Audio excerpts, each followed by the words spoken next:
اچھا، آج کی اس ویڈیو کے اندر ہم بات کرنے والے ہیں سکندر اعظم کے بارے میں۔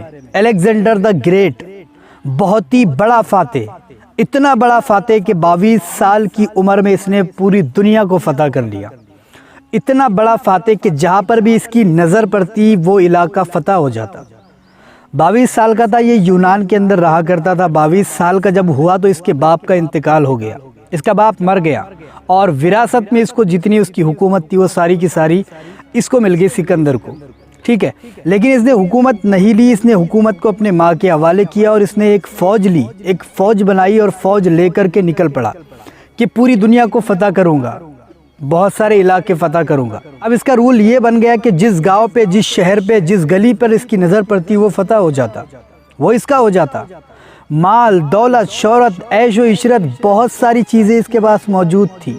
22 سال کی عمر میں ہی اس نے بہت بڑی دنیا، بہت بڑی حکومت قائم کر لی۔ 22 سال کی عمر میں اس نے اتنے شہروں کو فتح کر لیا کہ بہت بڑی حکومت بنا لی، اور یہ عیش و عشرت کی زندگی بسر کرنے لگا۔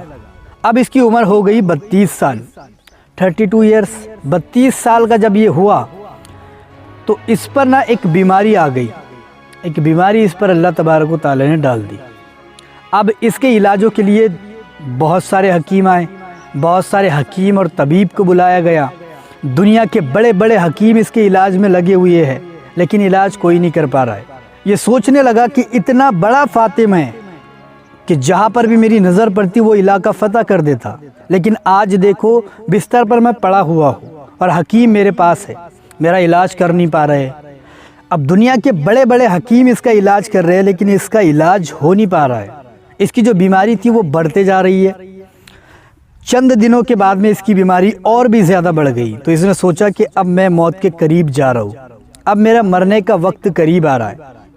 اس نے سوچا کہ میں ایک وقت میں ایسا تھا کہ بڑے بڑے شہروں کو فتح کر دیا کرتا تھا، لیکن آج دیکھو بستر پر پڑا ہوا ہوں اور حکیم میرا علاج کر رہے ہیں، لیکن ہو نہیں پا رہا ہے، کر نہیں پا رہے۔ تو دن بہ دن اس کی جو بیماری تھی وہ بڑھتے چلی جا رہی تھی، کم ہو ہی نہیں رہی تھی۔ اس نے بہت سوچا، بہت سوچنے کے بعد میں اس نے اکابرین، جو اس کے لوگ تھے، جو بھی اس کے دربار میں لوگ رہا کرتے تھے، ان سب کو بلایا اور کہا کہ 3 وصیتیں میری ہے، کیونکہ اب میں بچنے والا تو ہوں نہیں، میں موت کے قریب جا رہا ہوں، تو 3 وصیتیں ہیں جو کہ پوری کر دینا۔ پہلی وصیت یہ ہے کہ میرا جو تابوت ہے، میرا جو جنازہ ہے، وہ حکیموں کے علاوہ کوئی دوسرا نہ اٹھائے۔ جو حکیم میرا علاج کر رہے ہیں وہی اس تابوت کو، وہی اس جنازے کو اٹھائے۔ لوگوں نے سوچا بڑی عجیب بات ہے، کہا ٹھیک ہے ہم اس کو پورا کر دیں گے۔ کہا دوسری وصیت میری یہ ہے کہ میرے گھر سے لے کر جہاں تک میری قبر ہے وہاں تک پورے ہیرے جواہرات بچھا دیے جائے۔ جو راستہ ہے قبرستان کا جہاں پر میری قبر ہے وہاں تک پورے ہیرے جواہرات بچھا دیے جائے، پتھر وغیرہ نہ رکھے، وہاں پر ہیرے جواہرات بچھا دیے جائے۔ کہا ٹھیک ہے، یہ بھی شرط ہمیں منظور ہے، یہ بھی آپ کی وصیت قبول ہے، یہ بھی ہم کر دیں گے۔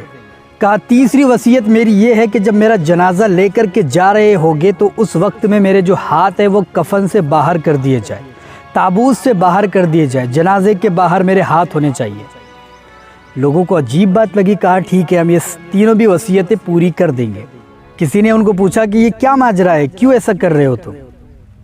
تو اس نے بتایا کہ میں دنیا کو یہ بتانا چاہتا ہوں کہ میں اتنا بڑا بادشاہ ہوں لیکن موت سے ہار چکا ہوں، موت نے مجھ کو ہرا دیا۔ میں اتنا بڑا فاتح تھا، جس جگہ پر میری نظر جاتی وہ علاقہ میں فتح کر لیا کرتا تھا، لیکن آخرکار میں موت سے ہار چکا ہوں۔ میں یہ دکھانا چاہتا ہوں، میں اس لیے حکیموں کے ہاتھ سے میرا جنازہ اٹھانا چاہتا ہوں کہ دنیا کو پتہ چل جائے کہ یہ حکیم ہے لیکن موت کو ہرا نہیں سکے، مجھ کو موت سے بچا نہیں سکے۔ انہوں نے لاکھ طرح علاج کر لیا، 1000 طریقے اپنا لیے، لیکن مجھ کو بچا نہیں سکے۔ دوسری جو میری نصیحت ہے اس کے ذریعے سے میں یہ دکھانا چاہتا ہوں کہ دیکھو میرے پاس بہت ہی زیادہ مال و دولت تھی، اتنی مال و دولت تھی کہ میں جو چاہتا وہ کر لیتا تھا، لیکن آخرکار یہ مال و دولت مجھے موت کے منہ سے بچا نہ سکی، موت نے مجھ کو ہرا دیا۔ یہ مال و دولت دھری کی دھری رہ گئی، وہیں پر پڑی رہ گئی، لیکن مجھ کو موت سے نہیں بچا پائی۔ تیسری جو میری وصیت ہے کہ کفن سے ہاتھ باہر ہونے چاہیے، وہ یہ ہے کہ دیکھیے سارا کے سارا مال یہاں پر پڑا ہے، لیکن سکندر خالی ہاتھ آیا تھا، خالی ہاتھ جا رہا ہے۔ دنیا کی عیش و عشرت چھوڑ کر کے، دنیا کا مال، جتنی بھی اس کے پاس مال و دولت تھی، عیش و عشرت تھی، وہ ساری چھوڑ کر کے